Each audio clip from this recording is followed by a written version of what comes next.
کہ حضرت ابن عباس رضی اللہ تعالیٰ عنہما فرماتے ہیں کہ ہم گھر میں بیٹھے ہوئے تھے اور حضور پاک علیہ الصلاۃ والسلام کی ولادت باسعادت کا تذکرہ کر رہے تھے۔ وہی کرتے ہیں کہ میلاد کے جلسے میں حضور کی ولادت کے وقت میں جو معاملات درپیش ہوئے، جہاں ہر طرف جو خوشی کا اظہار کیا جا رہا تھا اس کا ذکر کرتے ہیں۔ تو ولادت کا ذکر کر رہے تھے، کبھی اللہ کی حمد اور اللہ کا شکر ادا کرتے، کبھی حضور پر درود پڑھتے۔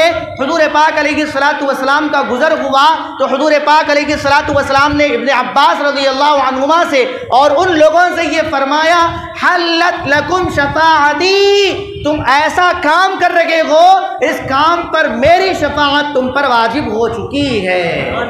تو اس طرح صحابہ کرام رضی اللہ عنہم بھی میلاد کا تذکرہ کیا کرتے تھے۔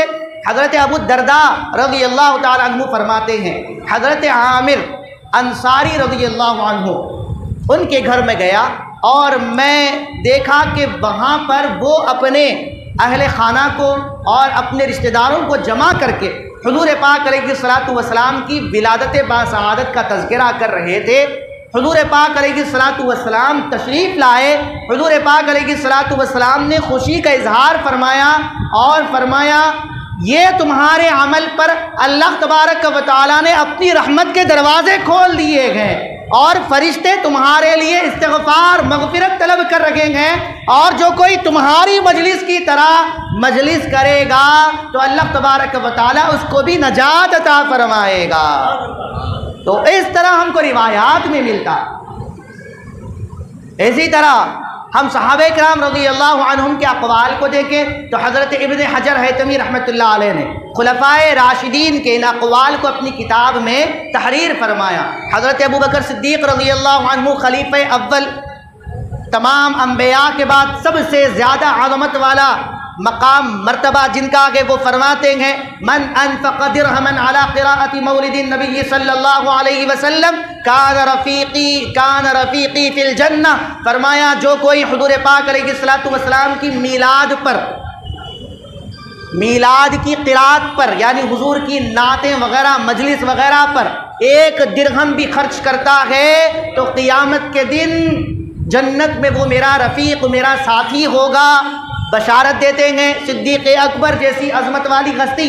اسی طرح حضرت عمر بن خطاب رضی اللہ عنہ فرماتے ہیں، من عظم مولد النبی صلی اللہ علیہ وسلم فقد احیا الاسلام، جس نے نبی پاک صلی اللہ علیہ وسلم کی میلاد پر تعظیم کی اور اس کی عزت کی میلاد کی تو فرمایا اس نے گویا کہ اسلام کو زندہ کر دیا، اسلام کو زندہ کر دیا، اسلام کو زندہ کر دیا۔ اب ذرا غور کریں، یہ وہ زمانہ آ گیا کہ بہت سے لوگ میلاد مناتے ہیں، خوشی کا اظہار کرتے ہیں، اور چند لوگ، بعض لوگ میلاد پر خوشی کا اظہار نہیں کرتے۔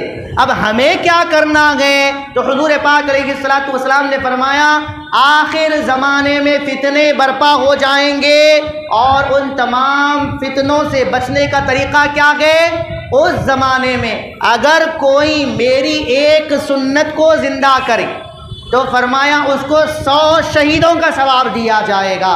حضور پاک علیہ الصلوۃ والسلام نے اپنی ولادت پر خوشی کا اظہار کر کے ایک سنت، ایک طریقہ ہم کو بتا دیا۔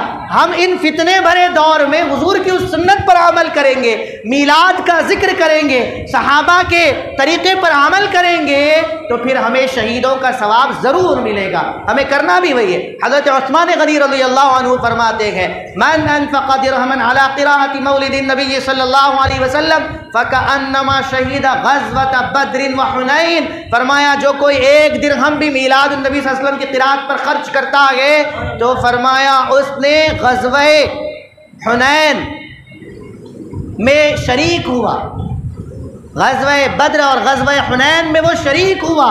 اتنی عظمت اس کو ملتی ہے کہ حضور پاک علیہ الصلوۃ والسلام کے زمانے میں وہ غزوے ہوئے، وہ جنگیں ہوئی، مسلمانوں کے ساتھ اس کو شرکت کا ثواب مل جاتا ہے۔ اور غزوہ بدر کیا ہے؟ تو فرمایا غزوہ بدر میں جتنے صحابہ شریک تھے 313، تو فرمایا ان کے متعلق اللہ تبارک و تعالیٰ نے کہ وہ سارے کے سارے بخشش یافتہ ہیں، جو کچھ کریں اللہ تعالیٰ نے ان کو جنت میں داخل فرما دیا، جنت کی بشارت ان کو مل چکی ہے۔ یہ ہے پھر فرمایا حضرت علی المرتضیٰ رضی اللہ تعالیٰ عنہ نے کہ من انفق درہما علی قراءۃ مولد النبی صلی اللہ علیہ وسلم وکان سببا لقراءتی، فرمایا جو کوئی حضور پاک علیہ الصلوۃ والسلام کی ولادت باسعادت کی قراءت پر 1 درہم بھی خرچ کرے گا اور پھر حضور پاک علیہ الصلوۃ والسلام کی وہ عظمت اور تعظیم کرے گا ان ایام میں، تو فرمایا وہ اس دنیا سے نہیں جائے گا بغیر حساب و کتاب کے وہ جنت میں داخل ہو جائے گا۔ تو فرمایا لا يدخل، فرمایا جنت میں داخل ہو جائے گا بغیر حساب کتاب کے۔ صحابہ کرام رضی اللہ عنہم کے عمل سے بھی ہم کو یہ ملتا ہے کہ حضور پاک علیہ الصلوۃ والسلام کی میلاد پر خوشی کا اظہار کرنا چاہیے۔